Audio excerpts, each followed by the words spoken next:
Welcome back once again. It's another Audiobook Blast. I'm Neil Gardner. We know who he is, and you're back in the booth here at Ladbroke Audio, and I hope you're well, and I hope you've joined the ACA. That's the Audiobook Creators Alliance, who we make these Audiobook Blast in association with. If you are on the creative side of the audiobook industry here in the UK, then join up with the ACA and help us raise all our voices up together. Now, today's topic is about alternatives for scripts reading applications, devices and things.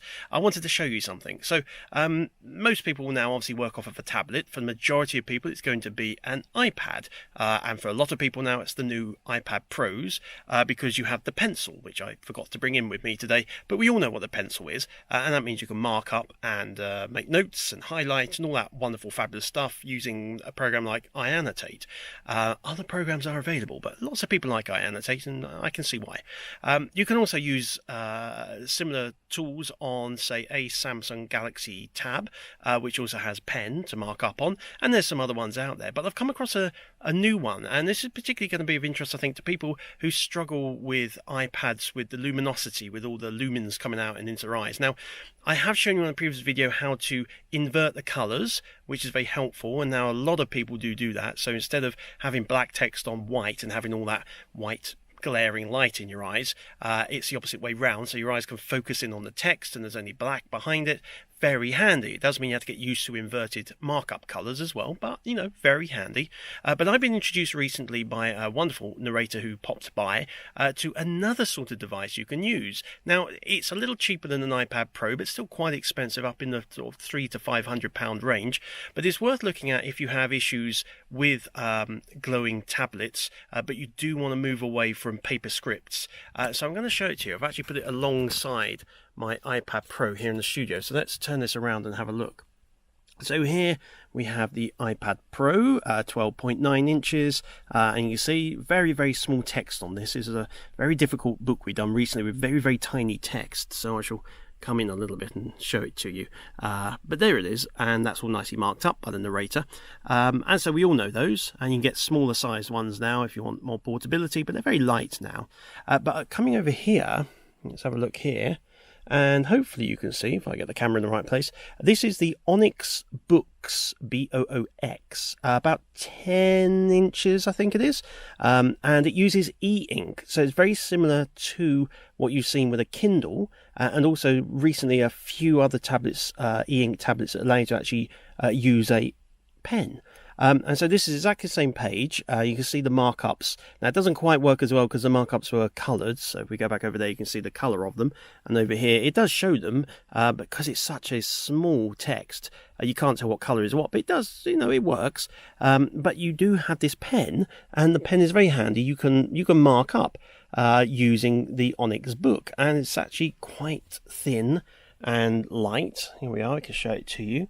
And it comes with the pen. There's a few different sizes and a few different models with different capabilities. But basically you can mark up, depending on what app you open your PDF document in. But there it is, a very interesting device and well worth looking at if you do struggle particularly with the brightness of iPad screens. The Onyx Books series is well worth looking up. They're made in Germany. You can go online and buy them, and they turn up within a couple of days.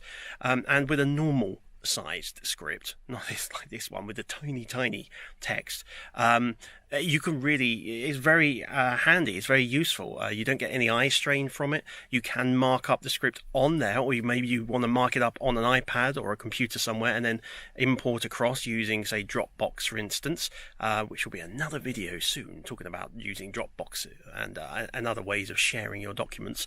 But you can use this.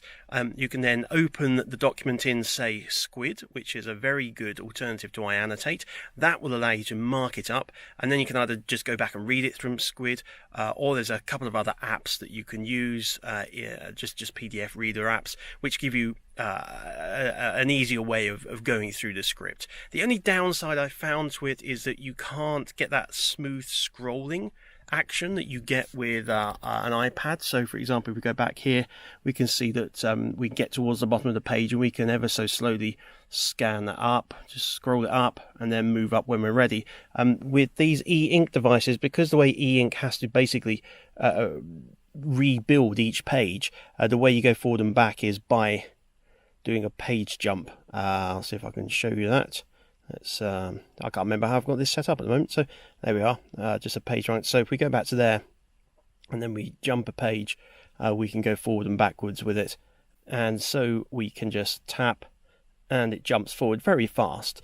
So, you know, it's pretty easy and user-friendly. It's a little bit more like paper, therefore you might need to go to the top of the next page and write in the last few words, but otherwise you can just jump through, and it's a very fast refresh. So, for example, if we have a look down here, we'll have a go at it. Let's see if we can do it. I'll just take my glasses down for a second because I'm a bit too close for them. So let's have a go.